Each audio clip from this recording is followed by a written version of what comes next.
নমস্কার বন্ধু, সকলে কেমন আছো? আশা করি সকলে খুব ভালো আছো।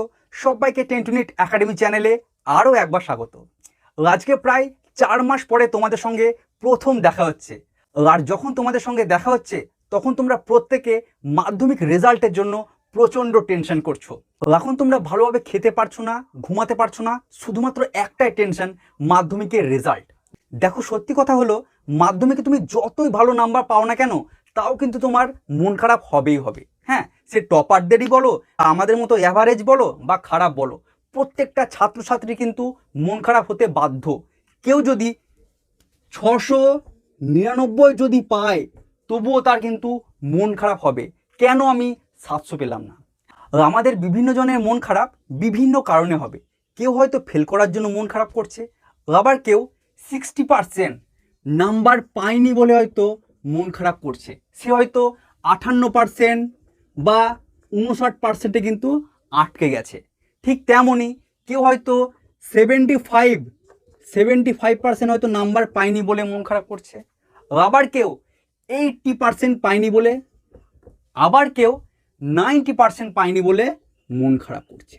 আবার কেউ মনে করো কোনো একটা বিষয়ে 98 বা 99 পেয়েছে, মনে করো অঙ্ক, ভৌতবিজ্ঞান, এরকমই কোনো বিষয়ে 2 নম্বর বা 1 নম্বরের জন্য সে কিন্তু 100 পায়নি, তাই সে মন খারাপ করছে। এবার আসে আমি টপারদের কথায়। হ্যাঁ, যারা টপার, দারুণ দারুণ নাম্বার পেয়েছে, তাও কিন্তু তাদের মন খারাপ হবেই হবে। হ্যাঁ, মনে করো কেউ গোটা ওয়েস্ট বেঙ্গলের ভেতরে 11th র্যাঙ্ক করেছে। হ্যাঁ, 11th র্যাঙ্ক করেছে, তার কত মন খারাপ ভাবো। সে ভাবছে আমি যদি আর 1 নাম্বার পেতাম তাহলে কিন্তু আমি টপ 10-এর মধ্যে চলে আসতাম। আমার বাড়িতে সাংবাদিক আসতো, আমাকে প্রশ্ন করতো, হ্যাঁ, আমার ফটো উঠতো পেপারে। সে ভাবছে আর যদি আমি 1 নাম্বার পেতাম তাহলে এইগুলো কিন্তু আমার সব হতো। মাত্র একটা নাম্বারের জন্য তার বাড়িতে কেউ আর আসছে না, তারও কিন্তু মন খারাপ। যে মনে করো 10th র্যাঙ্ক করেছে তারও মন খারাপ। আর যদি 1 নাম্বার পেতাম তাহলে 9th হতে পারতাম, বা যদি 5-6 নাম্বার বেশি পেতাম তাহলে টপ 5-এর মধ্যে আসতাম।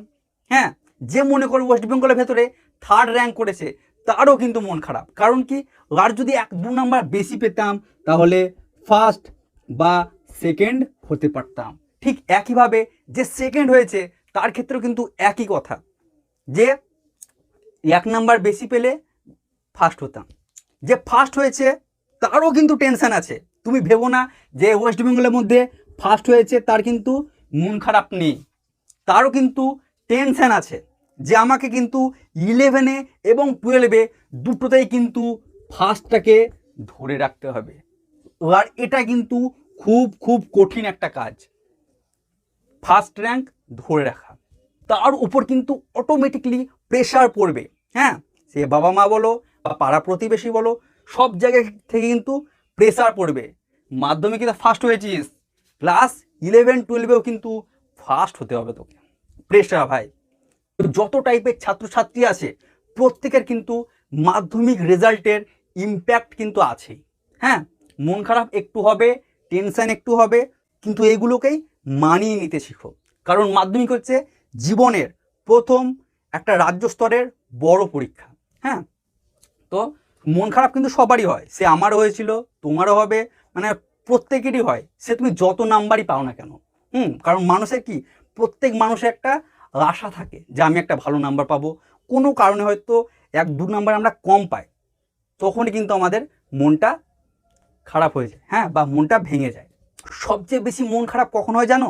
যখন তোমার উপর তোমার মা বাবা, পাড়া প্রতিবেশী প্রত্যেকে একটা আশা নিয়ে আছে যে তুমি মাধ্যমিকে একটা দারুণ স্কোর করবে, কিন্তু কোনো কারণবশত তোমার হয়তো অতটা ভালো স্কোর কিন্তু হলো না। তখন কিন্তু প্রত্যেকের মন খারাপ হয়, বিশেষ করে তোমার বাড়ির লোকের এবং তোমার।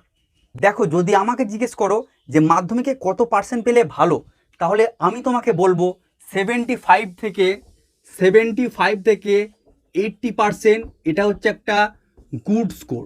75 থেকে 80%, আর এটার চেয়ে যদি বেশি পাও তাহলে তো ভালোই, কিন্তু আমি বলবো 75 থেকে 80% হচ্ছে একটা দারুণ স্কোর। তো আমি বিশ্বাস করি 75 থেকে 80% পেলে তাকে মন খারাপ করার কোনো দরকার নেই।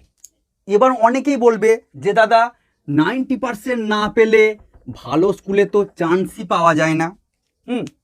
দেখো, ভালো স্কুল তখনই তোমার ইম্প্যাক্ট পড়বে যখন তুমি ক্লাস 11-এর প্রতিদিন স্কুলে ক্লাস করবে, প্র্যাকটিক্যাল করবে, তখনই কিন্তু তোমার ভালো স্কুল ইম্প্যাক্ট পড়বে।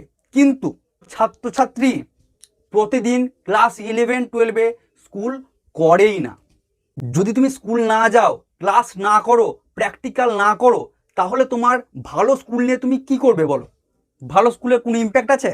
ভালো স্কুল তখনই ইম্প্যাক্ট ফেলবে যখন তুমি প্রতিদিন স্কুল যাবে, প্রতিদিন প্র্যাকটিক্যাল করবে, তখনই কিন্তু তোমার ভালো স্কুল চাই। যে কোনো সায়েন্সের স্কুলে একটা ভর্তি হও এবং তুমি পড়তে থাকো, কিন্তু এখানে পড়াটাই কিন্তু তোমার মেন। হ্যাঁ, তুমি যেমন পড়বে তেমন কিন্তু তোমার ক্লাস 11-12-এ কিন্তু তোমার রেজাল্ট হবে। হ্যাঁ, কিন্তু অবশ্যই প্র্যাকটিক্যালটা কিন্তু প্রত্যেকে করবে। ক্লাস করো আর না করো, প্র্যাকটিক্যালটা কিন্তু মাস্ট। হ্যাঁ, প্র্যাকটিক্যাল কোনো দিন কামাই করবে না। সবচেয়ে বড় কথা, আমি অনেককে মাধ্যমিকে 650, 660 এইরকম কিন্তু পেতে দেখেছি, যারা উচ্চ মাধ্যমিকে 300-র মধ্যে কিন্তু আটকে গেছে। হ্যাঁ, দেখবে অনেকে 650, 660 বা তার বেশি স্কোর মাধ্যমিকে করছে, কিন্তু উচ্চ মাধ্যমিকে 360% মধ্যে কিন্তু আটকে যাচ্ছে। ব্যাপারটা কিন্তু ভালো করে বুঝবে।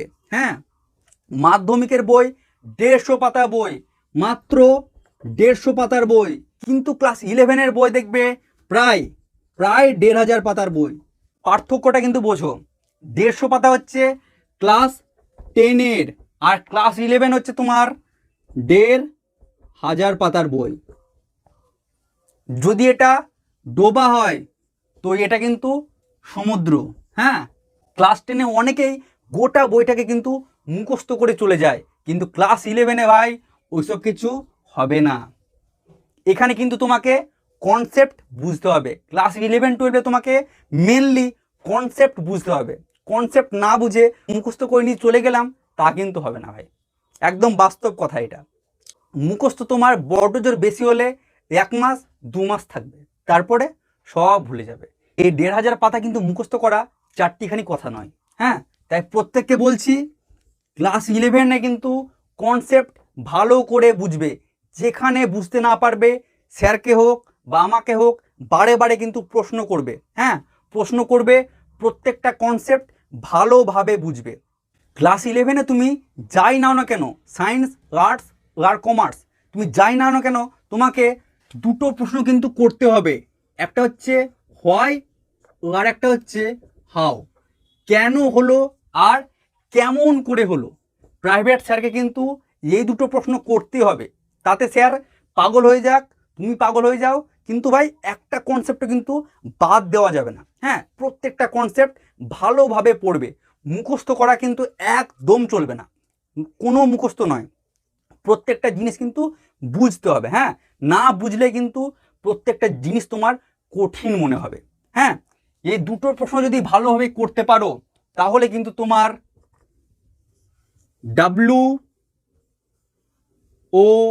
WOW ওয়াও হবে কিন্তু। হ্যাঁ, দুটো প্রশ্ন যদি তুমি করতে পারো তাহলে তুমি যে কোনো সাবজেক্টে, সেটা সায়েন্সের হোক, আর্টসের হোক, কমার্সে হোক, তুমি ভাই ওয়াও বা সেই সাবজেক্টে কিন্তু ভাই বস হবে। প্রত্যেকটা কনসেপ্ট কিন্তু বুঝে বুঝে পড়বে। আমাদের মাধ্যমিক রেজাল্ট যেমনই হোক না কেন, আমরা কিন্তু পুরোপুরি এবার আমরা ক্লাস 11-12-এর উপর কিন্তু ফোকাস করব। হ্যাঁ, মাধ্যমিক রেজাল্টের মন খারাপ কিন্তু দেখো তোমাদের 7 দিন বা 15 দিন বা বড্ড জোর বেশি হলে 1 মাস হয়তো থাকবে। হ্যাঁ, 7 দিন, 15 দিন বা 1 মাস হয়তো তোমার মাধ্যমিক রেজাল্টের জন্য মন খারাপ থাকবে, কিন্তু তুমি এখন থেকে মনে মনে একটা জেদ নাও যে আমার মাধ্যমিকে এরকম হয়েছে, কিন্তু আমি ক্লাস 11-12-এ এর চেয়েও আরও বেটার, আরও ভালোভাবে কিন্তু রেজাল্ট করব। এই জিদটা কিন্তু এই 7 দিন বা 15 দিন বা 1 মাস কিন্তু থাকলে হবে না। এই জিদটা তোমাকে ক্লাস 12-এর পরীক্ষার পরীক্ষার শেষ দিন পর্যন্ত কিন্তু তোমাকে রাখতে হবে। মাধ্যমিকে আমার মন মতো রেজাল্ট হয়নি, আমি উচ্চ মাধ্যমিকের চেয়েও আরও বেটার কিন্তু রেজাল্ট করে দেখাবো। এই জিদ কিন্তু তোমাকে 2 বছর রাখতে হবে, 11 আর 12। অনেকে এরকম জিদ করে কিন্তু তারা 7 দিন বা 15 দিন বা 1 মাসের বেশি কিন্তু আর রাখতে পারে না। আমার ক্লাস 10-এ ভালো রেজাল্ট হয়নি, ক্লাস 11-এ আমি একদম ফাটিয়ে দেবো। কদিন প্রচুর পড়াশোনা করে, প্রায় 1-2 মাস তারা প্রচুর পড়ে, প্রচুর। তারপরে গাড়ি একদম স্লো হয়ে যায়, একবারে ডাউন, তাদের পড়া কিন্তু ডাউন হয়ে যায়। তাই তোমাকে এই জিদটা কিন্তু 2 বছর রাখতে হবে, যে ক্লাস 10-এর চেয়ে আমি ক্লাস 12-এ আরও বেটার কিন্তু আমি রেজাল্ট করব। আর এখন কিন্তু সেমিস্টার, হ্যাঁ, তোমাদের 4টে সেমিস্টার হবে, প্রত্যেক সেমিস্টারে কিন্তু ভালো রেজাল্ট করতে হবে। অল্প অল্প চ্যাপ্টার থাকবে, সেই চ্যাপ্টারগুলো বারে বারে পড়ে রিভিশন করতে হবে। তুমি রিভিশন করো, মক টেস্ট দাও, তোমার অটোমেটিকলি তোমার রেজাল্ট ভালো হবে। তাহলে আজকে কিন্তু আর কোনো টেনশন নয়, কোনো মন খারাপ নয়, যা হবে কালকে দেখা যাবে। কাল থেকে আমরা মন খারাপ করব, কাল থেকে আমরা সব কিছু করব, কিন্তু আজকে আর কিছু নয়। আজকে জাস্ট এনজয় করো। আর কালকে রেজাল্টের জন্য প্রত্যেককে শুভেচ্ছা, প্রত্যেককে বেস্ট অফ লাক। সবার রেজাল্ট খুব খুব খুব ভালো হোক। খুব তাড়াতাড়ি তোমাদের সঙ্গে দেখা হচ্ছে ক্লাস 11-এর ক্লাস নিয়ে। ততক্ষণে সকলে খুব ভালো থেকো আর নো টেনশন। হ্যাঁ, ওকে, বাই বাই।